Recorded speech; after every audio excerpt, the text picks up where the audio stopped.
É difícil encontrar um menino que nunca sonhou em ser jogador de futebol. Para muitos garotos, a bola é o primeiro brinquedo da infância. Alguns seguem nesse caminho, passam pelas escolinhas e com talento e sorte conseguem chegar nas categorias de base dos clubes. E é o trabalho da equipe sub-20 da Chapecoense que a gente vai conhecer melhor a partir de agora. Na Torcida está no ar.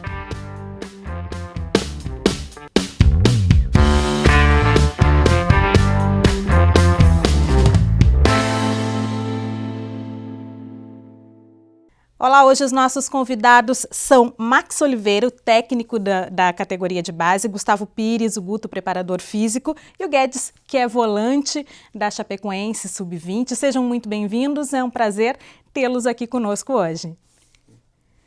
E aí, professor Max, eu começo já perguntando para você, e a base, vem como? Como é que está a base da Chapecoense? Tudo bem, graças a Deus, né? A gente vem planejando, formando, né, alguns atletas. A gente sabe que não é fácil, tá convivendo com atletas jovens, né? Além de formar o atleta, a gente forma também o caráter. A gente passa por bastante coisa lá, vive mais tempo com os meninos do que provavelmente eles vivem com os pais. E a gente tenta da melhor maneira possível, né, com a parte técnica, parte tática, envolvido com mais os outros profissionais, né, que são na base, tentar formar o atleta o mais simples e objetivo possível. Certo. A gente estava conversando aqui um pouquinho antes, falando da trajetória de cada um de vocês. Nenhum dos três é daqui de Chapecó, né? Vieram pelo futebol. Eu queria que vocês, então, se apresentassem, contassem um pouquinho aí do caminho de vocês com o futebol até chegar aqui em Chapecó. Bom, eu sou um ex-atleta. Joguei durante quase 20 anos, percorri aí o Brasil, joguei em vários clubes. Se eu começar a falar aqui, pelo Juventude, pelo Avaí, Náutico, Ceará, Coritiba, joguei fora também do país, joguei no Japão, foi pouco tempo, mas foram 6 meses no Consadole Sapporo. E depois comecei a estudar para ser treinador de futebol. Trabalhei no Audax, que era o antigo Pão de Açúcar, chamava PAEC. E dali eu comecei a ver que eu tinha um perfil, a diretoria também entendeu que eu tinha uma boa liderança e já estava estudando, já estava me envolvendo bastante. E onde eu comecei como auxiliar no Sub-17, fiquei 1 ano e depois comecei a ser treinador em 2011 já, no Sub-20, já na sequência. Certo. E você, Gustavo? Bom, então eu fui buscar a formação em Educação Física pela Universidade Federal de Santa Maria e já desde o 4º período de Educação Física comecei a fazer estágios já na área do futebol. Sempre foi uma área onde eu gostei muito, inclusive até tentei ser atleta, né? Mas diferente do Max eu não tive essa possibilidade. Não, na verdade, não consegui executar tão bem assim dentro de campo, né? Certo. Então, busquei alguma coisa fora. Então, acabei formando em Educação Física, sou formado em 2013 e a partir daí sempre trabalhando com futebol. Já rodei alguns clubes também, inclusive clubes profissionais.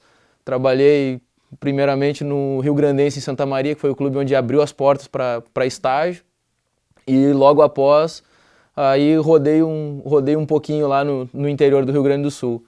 Vim para Santa Catarina, meu primeiro clube em Santa Catarina foi o Barra, de Balneário Camboriú.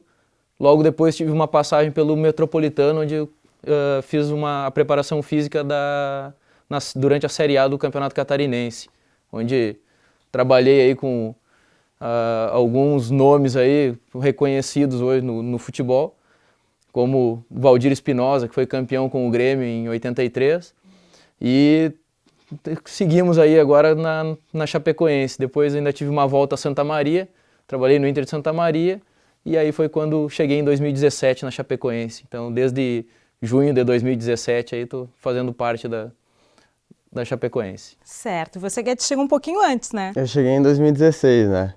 Como todo moleque também comecei a jogar cedinho, com 5 anos, mas sempre joguei por diversão, assim. Comecei um pouquinho mais tarde na escolinha, né? Comecei com 9 anos a jogar futsal e com 10 anos eu já fui para Porto Alegre, né? Jogar no Inter de Porto Alegre. Fui para lá em 2010. Fiquei lá até 2016, aí saí de lá e vim para cá, então aqui é a minha segunda casa. Certo. Agora, vocês que trabalham aí fora de campo, é diferente esse trabalho com a base do que trabalho, por exemplo, com um atleta que tem uma idade um pouco maior? A preparação, por exemplo, Guto, como é que funciona? Cada idade ela vai ter uma preparação. Cada setor, cada vez que tu chega, o sub-15, o sub-13, eles têm uma forma para que a preparação física é executada. Então, muitas vezes o que é feito, o trabalho que é feito no profissional, que é feito no 20, ele não é o mesmo trabalho que vai ser feito lá nas categorias menores. Porque existe fisiologicamente falando, a parte da fisiologia, ela não deixa, tem algumas exceções aí que precisam ser bastante analisadas e entendidas até para poder fazer essa execução do trabalho. Então, quando se trabalha lá nas escolinhas, até mesmo antes de chegar nas categorias que hoje a Chapecoense tem as escolinhas, mas ela começa a ter clube mesmo, começa a ter grupo de competição a partir do sub-13. Então, até o sub-13 se trabalha de uma forma, depois no sub-15 vai se trabalhar de outra forma, 17 e 20 e aí profissional. Geralmente onde fica mais próximo a forma de se trabalhar é 20 e profissional, onde tem uma diferença menor, aí também já mexe mais com a parte de maturação biológica, dos atletas maturados, não maturados, o que pode e o que não pode ser feito com esses atletas. Então, deve-se ter um cuidado bem grande aí, até mesmo pela essa diferença de idade que eles têm. Certo. Agora, Max, quanto o trabalho do Guto influencia no teu trabalho? Como é que é essa parceria aí para funcionar direitinho? Como é que tem que estar? Olha, é muito importante, né, que a gente, lá na Chapecoense, nós temos, né, não só a parte do Guto, mas tem a parte da fisiologia, fisioterapia. Então, todo profissional, todo o departamento trabalha em conjunto. A gente sempre está alinhando, a gente senta, reúne, conversa, para cada dia estar melhorando mais, potencializar os atletas, né? A gente para evitar lesões, aí o meu trabalho de campo, aí tem todo o tempo cronometrado para não passar muito, aí o volume, tudo é coordenado junto com a preparação física, com fisiologia, para a gente ter todo um atleta bem preparados para que a gente possa aí tirar o melhor deles, né? O que a gente pensa aí para o atleta de formação. Certo. E como é que é a rotina de treinos hoje? Olha, hoje nós temos, como a gente está numa reta final aí de brasileiro, tá mais manutenção do que provavelmente treino, né? Viagem, até há 2, 3 jogos atrás a gente estava jogando também o Catarinense, chegamos à final e infelizmente não conseguimos aí o título, ganhamos, mas por causa de um gol nós não conseguimos, mas fizemos até uma boa campanha de chegar à final com melhor ataque, melhor defesa, mas a gente sabe que final mexe muito com o emocional do atleta, né? Mas pensando em formação foi muito bom, tivemos vários jogadores aí sendo vistos pelo profissional para tentar aí o profissional absorver, né? E hoje, como eu estava falando, a gente está sempre agora manutenção. E quando começa uma competição, quando está para começar, aí são trabalhos fortes e muito intensos, o volume um pouco maior, para deixar bem preparado para aguentar o ritmo de competição. Certo. E são meninos que chegam, às vezes, novos, né, que saem de casa muito cedo, como o Guedes. Então, além de toda essa parte física, fisiológica, tática, tem também todo um outro lado, um outro trabalho que o treinador precisa fazer também, que você estava comentando, essa coisa de formar caráter, de cuidar e de acolher também, né? Tem que o profissional que está nessa posição tem que estar preparado para isso também. Sim, nós temos muito cuidado com isso, né? Os meninos vêm de longe, a gente vê no alojamento lá meninos com problemas familiares, a gente tenta ajudar da melhor maneira possível, dando um exemplo, dando conselho.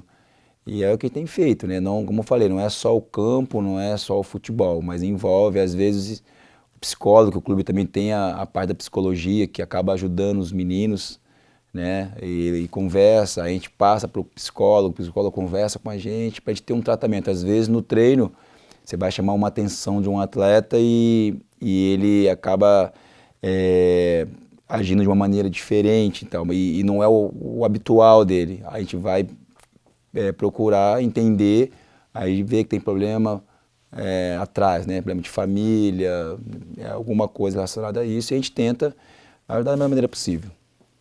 Entendi.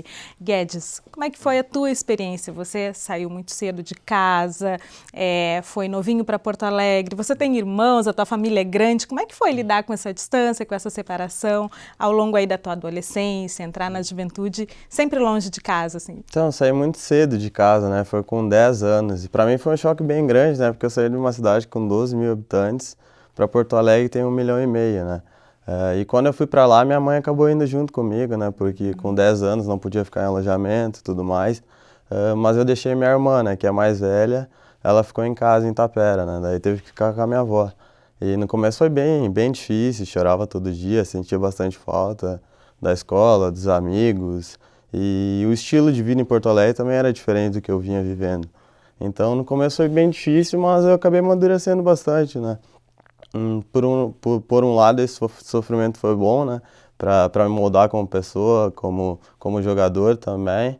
Então foi um sofrimento válido. Quantos anos você tem hoje? Hoje eu tô com 20 anos. Certo. E você conseguiu conciliar aí por quanto tempo essa função de escola, treinamento? Então eu cheguei a começar a fazer faculdade, né? Então eu conciliei até agora meus 19 anos. Eu fiz um semestre e meio, inclusive aqui na UNO Chapecó. Mas depois acabou ficando muito corrido, porque a gente joga quarta, joga no sábado, aí acaba viajando, no final de semana tu quer descansar e tem que fazer trabalho, tem que estudar. Então acabou ficando um pouquinho puxado, mas eu conciliei até conseguir, até os 19 anos agora. Meio puxadinho. Pessoal, a gente vai fazer um intervalo agora. Daqui a pouquinho a gente volta a conversar aí sobre o calendário de competições, sobre esse trabalho de descobrir novos talentos e vamos saber também um pouquinho dos sonhos, dos projetos aqui, dos planos do Guedes no futebol. No próximo bloco a gente segue falando então sobre a base da Chapecoense aqui na torcida. A gente já volta.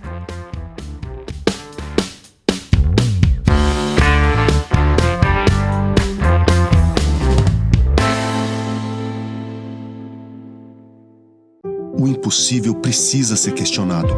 E se eu te disser que dá para transformar soro de leite em curativo para a pele?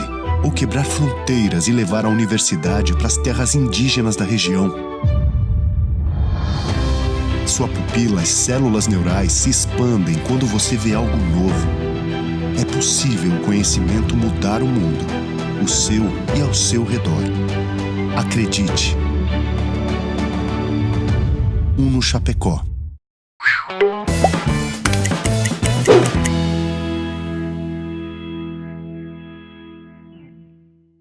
A Organização Mundial de Saúde, a OMS, atua desde 1999 na prevenção do suicídio, que está entre as 10 principais causas de morte, e aponta este como um problema de saúde pública. O sul do Brasil apresenta taxas elevadas em comparação à média nacional. Em pesquisa publicada na Revista de Psiquiatria do Rio Grande do Sul em 2008, as taxas médias de suicídio no extremo oeste catarinense foi de 10 casos para cada 100 mil habitantes. Em sua monografia de conclusão de curso, o egresso de medicina Rodrigo Zattar buscou descrever o perfil epidemiológico dos indivíduos com comportamento suicida em Chapecó no ano de 2017.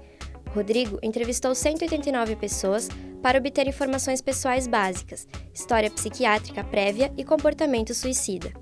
Os resultados mostram que há maior prevalência de ideação de suicídio em mulheres, pessoas com idade superior a 56 anos, viúvos ou divorciados, pessoas com renda familiar entre 5 a 20 salários mínimos e aposentados. O Rodrigo também concluiu que praticamente todas as pessoas que tentam suicídio teriam um transtorno psiquiátrico diagnosticável. Portanto, o fator de risco para um comportamento suicida pode ser transtornos psiquiátricos ainda não diagnosticados ou pacientes que estão sem tratamento médico. No mês de setembro é comemorado o Setembro Amarelo, uma iniciativa do Centro de Valorização da Vida, do Conselho Federal de Medicina e da Associação Brasileira de Psiquiatria. A campanha promove eventos que abrem espaço para o debate sobre suicídio e alerta a população sobre a importância de sua discussão. Eu sou Alessandra Dias e este é o UNO Ciência. Até a próxima!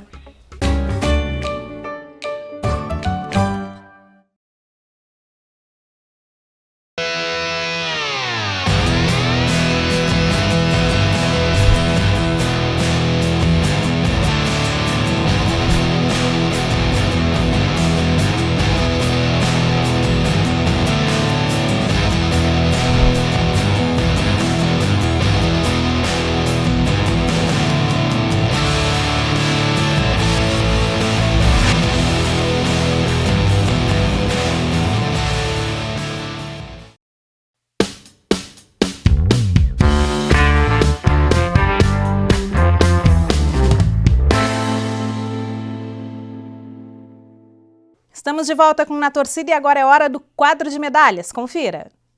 A participação de Chapecó na Olimpíada Estudantil Catarinense é o destaque do quadro de medalhas. O karatê feminino garantiu o bronze com Érica Nascimento e Gabriela de Souza. No masculino, Rafael de Almeida levou o bronze e Eduardo Ferreira ficou com o ouro. A modalidade também ficou com o bronze por equipes no masculino. As meninas da ginástica rítmica encerraram a participação com o 13º lugar na classificação geral e o 6º lugar no individual por equipes. Entre as modalidades coletivas, destaque para o basquete e o futsal masculinos, que anteciparam a classificação para a segunda fase. O atletismo conquistou ouro com Emily Salisval, Daniela Campigoto e Rodrigo Trenhago. O Rodrigo, a Emily e a Isabel Michelon Dus também garantiram uma prata. E teve bronze para a Daniela Campigoto nos 200 metros rasos. Agora a gente volta a falar sobre a base da Chapecoense. Hoje os nossos convidados são Max Oliveira, técnico, Gustavo Pires, preparador físico, e o Guedes, que é volante aí do Sub-20 da Chape. A gente vai conversar agora um pouquinho sobre as competições, o calendário de vocês. Você já comentou que a gente veio aí de um vice-campeonato no estadual, está participando do brasileiro. Que mais que tem pela frente aí nessa temporada? O que a gente está vislumbrando no horizonte? Olha, a Chapecoense tem o privilégio de participar de competições nacionais, que para o ano que vem, né? Copa do Brasil, aí vem o catarinense, mais o brasileiro, aí sempre terminando ou começando, né, com a Taça São Paulo. Então, na verdade, são 4 competições importantes que a Chapecoense tem jogado. É bom para o crescimento dos atletas, né, dá-se um lastro melhor. O atleta que disputa campeonatos nacionais acaba jogando com equipes mais competitivas, uma equipe de alto nível, e acaba o atleta se desenvolvendo melhor. Certo. A Taça São Paulo, para quem não tem tanta familiaridade, assim, é chamada Copinha também, que eu acho que o principal campeonato aí das categorias de base é uma vitrine, né? A gente sempre chama de Copa do Mundo da categoria, né? Porque é para o Brasil inteiro, todos estão assistindo, né? E vários jogadores foram revelados na Copinha, e é muito importante. Certo. A gente tem nomes como Kaká, Neymar, o Paquetá, até Casagrande, Djalminha, né, voltando um pouquinho, que foram revelados na Copinha. Então é um momento muito importante, inclusive para o atleta, né, Guedes? Com certeza, né? Como o Max falou, é a Copa do Mundo pra gente que é da base, né? O campeonato mais visado, que o Brasil todo para olhar. Então é uma grande oportunidade para quem consegue jogar. Você jogou quantas copinhas? Eu joguei 2 copinhas, tive a oportunidade de jogar 2. As 2 pela Chapecoense. E é diferente também o campeonato em si, a adrenalina, o sentimento de estar lá? Isso, o clima é diferente, né? Porque tem a sede que tu vai jogar, então geralmente o estádio tá sempre bem lotado. E daí conforme tu vai passando também de fase, isso aumenta mais ainda. A rapaziada, eu não tive a chance de jogar, eu acho que foi em 2017, mas eles jogaram contra o Paulista, que tinha 18 mil pessoas no estádio, né? Então para quem é jovem, é uma experiência única, né? Exatamente. Agora, Guto, a Copinha ela é ali em janeiro, né? É um calendário, de certa forma, um pouco apertado também, né? Eu lembro que eu acho que no ano passado, perto do Réveillon, ali o pessoal já estava viajando, né? Passou o ano novo, já estava viajando para a Copinha na virada desse ano. Como é que faz essa preparação? A gente está numa época ali de fim de ano, de festa, que de repente todo mundo já está assim, querendo relaxar e o pessoal está lá suando para a Copinha. Correto. O ano passado a gente ainda teve uma competição a mais, que foi um sul-brasileiro, que a gente disputou um sul-brasileiro sub-19, que era basicamente uma preparação para a Copa São Paulo. Então a preparação começou já nos últimos 3 meses do ano lá, e a partir daí a gente foi tentando moldar uma equipe que iria para a Copa São Paulo. E foi justamente isso que aconteceu mesmo. Foi dia 31, o Réveillon, dia 1º a gente viajou, se eu não estou enganado, e a gente saiu às 6 da manhã. Amanheceu na avião já, né? Acho que foi 6 da manhã. 6 horas da manhã. A gente saiu às 6 horas da manhã aí, já do dia 1º, já em viagem, já em direção a São Paulo. Nada de champanhe, então, brinde. Praticamente aí foi só dar o Feliz Ano Novo lá e já dormir para poder estar saindo no dia 1º. Esse ano a gente vai ganhar um tempo um pouco maior aí de preparação, não vai ter essa competição que teve o ano passado, então nós vamos fazer uma preparação um pouco maior, ela vai agregar algumas situações aí para nós poder trabalhar um pouco mais, a forma como a equipe vai jogar, então vai ser mais voltado aos treinos mesmo e um pouco menos voltado à parte competitiva. Entendi. Agora, Max, a gente estava conversando que os meninos começam lá nas escolinhas, muitos sonham com esse momento de chegar na base de um clube grande, um clube de Série A do Campeonato Brasileiro. Agora, como é que é esse caminho? Como é que vocês encontram esses talentos? Como é que funciona para fazer esses meninos chegarem à Chapecoense? É um trabalho árduo, porque envolve bastante coisa assim, dos meninos. Começa pelas escolinhas, aí tem que ir subindo, aí você vai selecionando os atletas, aí tem um problema, né, às vezes o menino não tem uma condição de ir subindo, aí você tem que direcionar para outra coisa e falar, o menino chora, né? Eu não tive muita vivência assim, na categoria embaixo, no sub-11, sub-12, sub-13 eu até tive, que eu trabalhei alguns fundamentos, mas é difícil. Até para o menino, né, que vê que ele não tem uma condição de ser atleta profissional, ele fica meio... Mas aí tem que ter um cuidado, né? Os profissionais que a Chapecoense tem aqui, quando eu cheguei aqui já vi que são muito bem preparados para chegar no menino e falar, você tem que ir para esse caminho aqui, você não consegue. Ou a gente vai, aí o menino que tem um pouco mais de condição, aí esse que você vislumbra, às vezes ele nem vira um profissional, mas você vislumbra, vai dando os conteúdos, treinamento, para ver se ele chega melhor na categoria acima. Certo. Agora, como é que você identifica, assim, no olhar para essa criança? Tem vários entrevistados já estiveram aqui falando de outras modalidades, que às vezes a maneira como o menino caminha já dá para identificar que talvez ele tenha um talento ali para o futebol. Como é que é? Bem assim? Como é que você vê? Já entra um pouco do feeling, né? A sensibilidade de você olhar, o menino quando chuta uma bola, que aí é o talento nato. O que não tem um talento nato precisa ser lapidado, precisa trabalhar, E aí os outros têm que... Sempre vai ter o clube que vai ter o talento, mas os outros você vai ter que treinar, vai ter que suar bastante. Ele pode vir e virar um atleta profissional, mas não é fácil você identificar.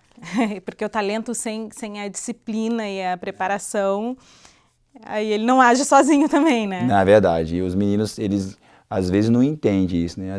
Tem menino que não precisa nem treinar direito, porque já tem o talento. Outros já precisam treinar bastante para tentar chegar a ser profissional, ou ir subindo pelo menos de categoria. Mas os clubes hoje, aqui em Chapecoense principalmente, que eu falo mais daqui que a gente está vivendo hoje, a gente está trabalhando assim, perfil de atleta, aí você vê o que precisa para um goleiro, para o zagueiro, para os volantes. Cada posição vai ter uma especificidade assim, de jogo, de alguma coisa, para ser um atleta de um nível bom, que a gente considera. Certo. Agora, Gustavo, o futebol de hoje, ele é um jogo de muita intensidade, né? Os jogos são muito corridos, muito pegados.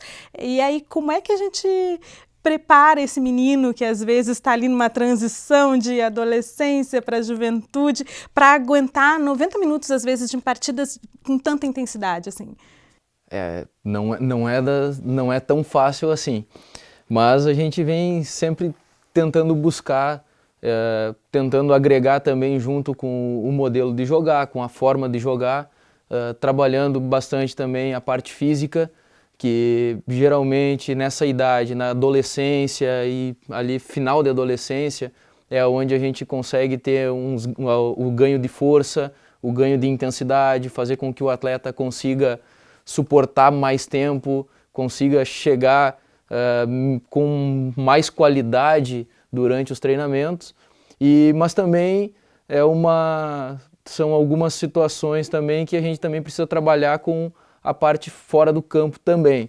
Então, que também às vezes acaba prejudicando o atleta, porque como o Max já falou antes, alguns atletas aí vêm de algumas famílias com problemas, vêm com outras situações, e aí também é a parte que a gente traz também junto para a preparação física a parte fisiológica, aí vem a parte psicológica, assistente social e assim por diante, várias outras funções, a nutrição. Então a gente precisa englobar tudo isso para a gente conseguir chegar lá no campo e conseguir cobrar do atleta, para que ele tenha intensidade, para que ele consiga jogar, para que tenha toda uma, vamos dizer assim, uma cabeça boa para poder desenvolver o melhor futebol. E então é uma equipe multiprofissional trabalhando em prol do futebol, em prol daquele atleta para ele poder desenvolver o melhor futebol. Não é tão simples, né? Não é igual a matemática lá onde 2 mais 2 são 4, mas a gente vai sempre tentando ajustar aqui, ajustando ali para conseguir fazer com que o atleta chegue em campo e consiga mostrar o seu melhor. Ah, que ótimo. Para a gente encerrar nossa conversa, Guedes, eu queria saber de você então, está aqui hoje na base da Chapecoense desde 2016. O que você planeja aí para o futuro? Qual que é teu sonho no futebol? Qual que é teu ídolo, né? Onde é que você quer chegar? Então, como ídolo, meu maior ídolo é o Zé Roberto, né? Que jogou no Palmeiras, jogou no Grêmio. Muito pelo profissional que ele foi, né? Consegui jogar em alto nível até os 43 anos. Então, como profissional, ele é tipo o meu espelho, assim, como atleta. E projeção, planejo jogar no profissional ano que vem, né? Poder estrear como profissional, como todo jogador também, quem sabe chegar uma seleção brasileira, Europa, quem sabe no futuro. Então, esses são os planos que eu tenho. Ai, que bom. A gente vai ficar acompanhando, não só você, como todos os meninos da base, torcendo aí para que seja um resto de ano aí de bons resultados, que a gente possa ver sempre os nossos meninos brilhando e, quem sabe, ter notícias sua e de seus companheiros aí pelos grandes clubes do país. Muito obrigada pela presença, parabéns pelo trabalho de vocês e a gente fica à disposição para recebê-los quando quiserem voltar e contar mais notícias aí da nossa base. O programa Na Torcida fica por aqui. Na próxima semana a gente está de volta. Até lá!